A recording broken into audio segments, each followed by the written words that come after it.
Monsieur Kouakou, après l'histoire d'Herman, alors, j'ai une question. Faut-il protéger les secrets de famille? Il est bon de dire la vérité, mais toute vérité n'est pas bonne à dire. Et pour dire une vérité, il faut souvent prendre en compte les contextes et les circonstances qui prévalent. Vous êtes chrétien, n'est-ce pas?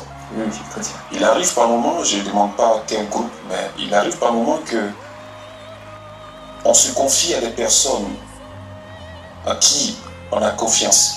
Dans leur cas, ça peut être le prêtre ou le pasteur. Imaginez un instant si le pasteur devait dire tout ce qu'il sait sur les fidèles qui viennent se confier à lui. Le monde serait invivable. Permettez-moi de dire ça ainsi. Alors, j'ai en face de moi un homme qui a reçu une éducation. Parce que tout ce qu'on fait, tous les actes qu'on pose, dépendent de comment on a été éduqué. Qu'est-ce qu'on a acquis comme valeur? Un homme qui a reçu une éducation, qui a donc été construit à partir de certaines valeurs. Et ces valeurs-là l'ont conduit à sacrifier même ses études pour satisfaire sa conscience.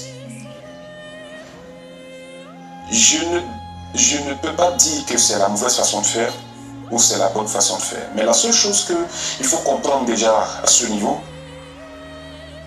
c'est qu'il est important de faire toutes choses avec sagesse, avec patience et avec amour.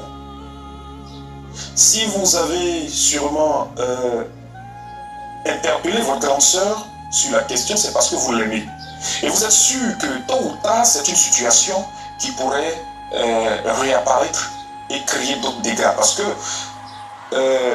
la nature est dans un système d'ordre.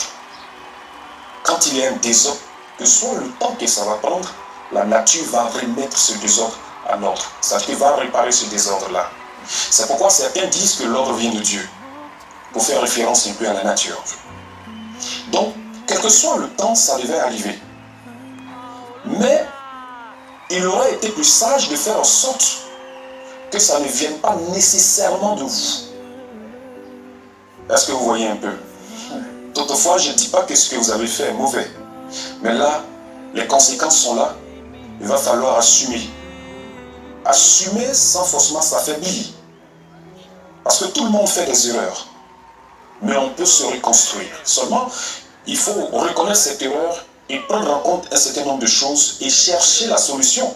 Parce que pour avoir une solution, il faut la chercher. Sinon, la solution peut être en face de vous, mais vous ne verrez rien.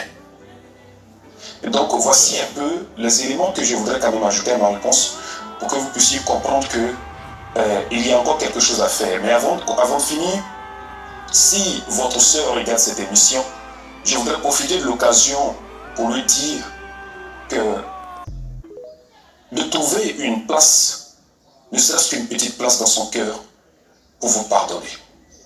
Voilà. Vous aviez quel âge à ce moment-là, quand ça s'est passé? J'avais 23 ans. J'étais jeune. Ah oui, oui, On n'a pas fini de se construire, on n'a pas assez d'expérience pour mesurer les conséquences que cela peut engendrer. Docteur Digbeu,